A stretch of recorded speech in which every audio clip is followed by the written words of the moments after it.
Welcome to Part 3 of the Unofficial Guide to the European Board of Paediatrics examination. Hello and welcome back. So far we've covered understanding the exam and figuring out where you currently stand. Part 3 is all about smart preparation.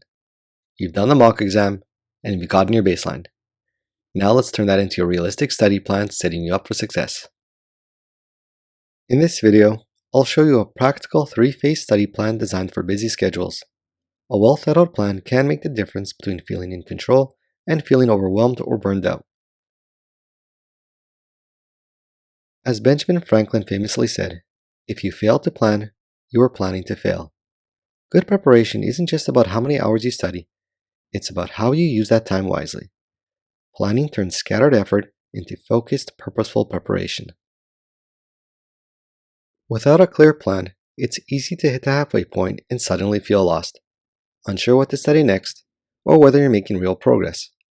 It's like hiking through a dense forest without a map. You've got the energy and drive, but without direction, you may end up studying aimlessly, working hard but seeing little progress. A solid plan acts like a roadmap. It keeps you on track, reduces anxiety by removing uncertainty, and prevents last-minute panic. Good planning turns raw effort into real results, and that's the goal here, not just working hard, but working effectively. An effective way to prepare is to divide your study timeline into clear, purposeful phases. You might begin with broader reading, but as the exam approaches, your focus should shift towards active recall with practice questions and targeted revision. The exact timing will depend on your schedule and how much time you have, but I suggest considering 3 distinct phases. The first phase is the foundation or warm-up phase. This stage is slower and more enjoyable. The goal is to build a broader understanding of key concepts and explore different resources to see what works best for you. For example, you might use a review book or an online study tool like MedStudy. You could also read less intensive but exam-related books like 50 Studies Every Pediatrician Should Know. It's also a good time to dive into subject-specific books that improve clinical skills, things like ECG interpretation or chest X-ray analysis.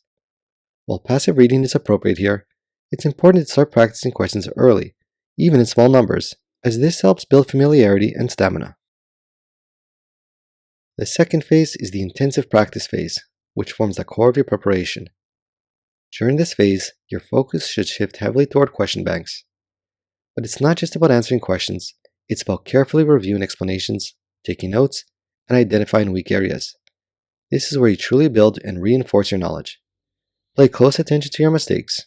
Are you misreading questions, second-guessing yourself, missing key details because you're rushing, going too slow or maybe too fast? Use this phase to recognize patterns, improve pacing, and sharpen your exam technique. The third phase is the final consolidation phase. Here, the goal is not to learn entirely new material, but to reinforce what you've already studied. I wouldn't introduce any new study material during this last phase. Instead, focus on revisiting incorrect questions, reviewing your notes, and strengthening core concepts. It's also a good time to complete another mock exam to assess your timing, pacing, and overall readiness. This phase should build confidence and ensure you're well prepared going into the exam. Estimating study time isn't straightforward. There's no one-size-fits-all answer.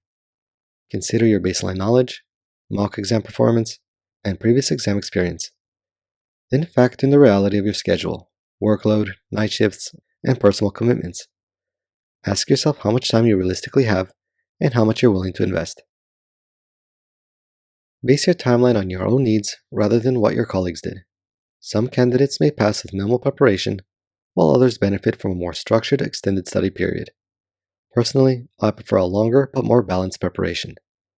Studying slowly and consistently is not only more sustainable and enjoyable, but it also leads to better long-term retention, which is ultimately more valuable than simply passing the exam. Whichever approach you choose, it's essential to build flexibility into your plan. Unexpected events, like illness, busy shifts, or family commitments, will inevitably happen, and plans will fail. That's normal. That's why buffer time, such as a blank week or 2 between phases, is so crucial. These buffer weeks act as catch-up time to prevent disruptions from completely derailing your schedule. For example, if you can't study for a week due to illness, you won't fall behind, because you've already left a spare week at the end of that study phase to accommodate for lost time. It's also smart to aim to finish your core material early, leaving at least a couple of weeks for final revision and consolidation. Think of this as your built-in safety net. After establishing your overall plan and breaking it into phases, the next step is to build a dynamic daily study schedule. I recommend a layered approach to your study resources. Structure your preparation by spreading a comprehensive review book across several months while supplementing it with smaller, focused review materials each week. Gradually ramp up your daily practice questions. Even answering a few during short breaks creates meaningful progress, as consistent, brief exposure often proves more effective than marathon study sessions. Also make frequent revision a part of your routine. Briefly review your notes each evening, and at the end of each week assess your progress, pinpoint weak areas, and adjust your plan accordingly. Revisiting topics multiple times isn't wasted effort. It's one of the most effective ways to build long-term retention. Finally, it's important to address the balance between work, life, and studying. Cramming is generally not an effective strategy for this type of exam. If you can pass through last-minute cramming, you are likely already well prepared. Instead, adopt a sustainable approach. Study consistently while safeguarding your physical and mental well-being. Watch for burnout warning signs, such as declining focus, poor retention, and persistent fatigue. Pushing yourself to exhaustion just to finish one more chapter may hurt your preparation and exam performance more than simply skipping that material would. So make sure you are getting adequate sleep, exercising regularly, eating well, and maintaining social connections. And I mean this literally.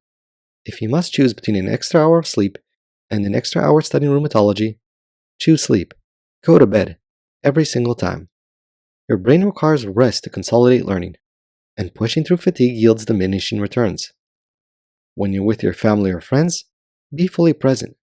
This exam matters, but your health and relationships matter more. And yes, I know, maintaining this perspective is easier said than done. In the end, a good study plan isn't about perfection, it's about consistency, adaptability, and knowing where to focus your energy. The intense preparation ahead will test you, but can also transform you. If you approach it with intention and balance, the discipline, resilience, and knowledge you gain may prove more valuable than the exam itself. So plan thoughtfully, study strategically, and find moments to appreciate the process. This challenging period may one day be something you look back on with a smile. As you move forward, remember, there's no perfect plan, only one that works for you.